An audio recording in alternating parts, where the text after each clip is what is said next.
এই যুগে বিভিন্ন মত পথ, বিভিন্ন ধর্ম, বিভিন্ন সংস্থা তৈরি হচ্ছে কেন জানেন?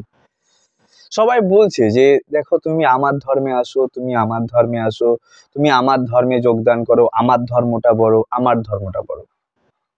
তো কলিহত জীব একটা জিনিস, মানুষ ধর্ম সম্বন্ধে বিভ্রান্ত হচ্ছে।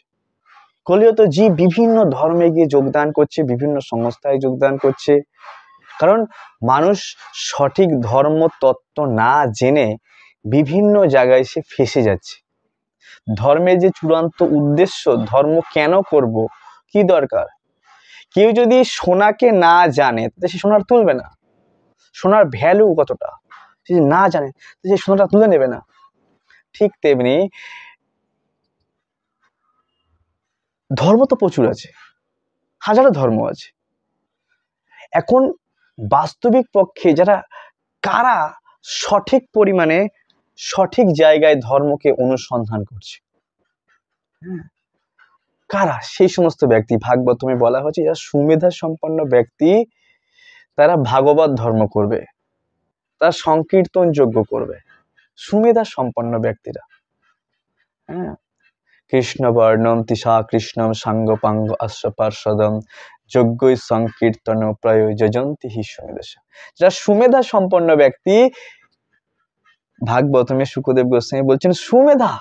সুমেধা মানে ইন্টেলিজেন্ট পারসন, শুধু ইন্টেলিজেন্ট নেই, তার থেকেও বেশি প্রথমে সু লাগিয়েছে। তারা কি করবে? এই কলিযুগে হরিনাম সংকীর্তন করবে।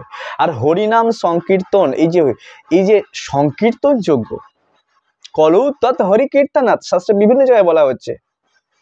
ভগবান গীতার মধ্যে বলছেন সতত কীর্তয়ন্ত মাম। এই যে কীর্তন সংকীর্তন যোগ্য, এই কারা করে? সুমেধা সম্পন্ন ব্যক্তি। কিন্তু যারা এই সংকীর্তন যজ্ঞে যোগদান করছে না, যারা এই ভাগবত ধর্মে যোগদান করছে না, তারা নিজেকে নিজে প্রতারিত করছে।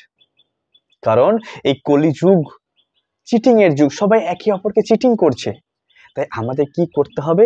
শাস্ত্র থেকে আমাদের জানতে হবে যে বাস্তবিক ধর্মটি কি, যাতে আমি প্রতারিত না হই।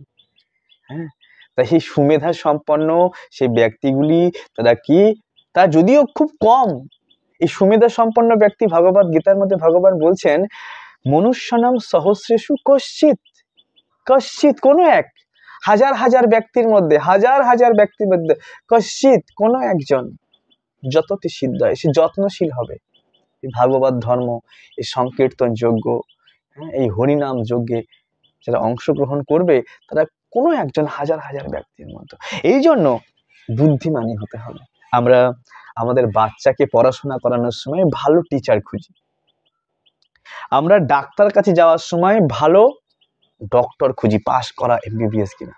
কিন্তু যখন আমরা ধর্ম করব, ধর্ম করার সময় আমরা সস্তা খুঁজি, কোথায় গেলে সস্তা পাবো। সস্তার তিন অবস্থা।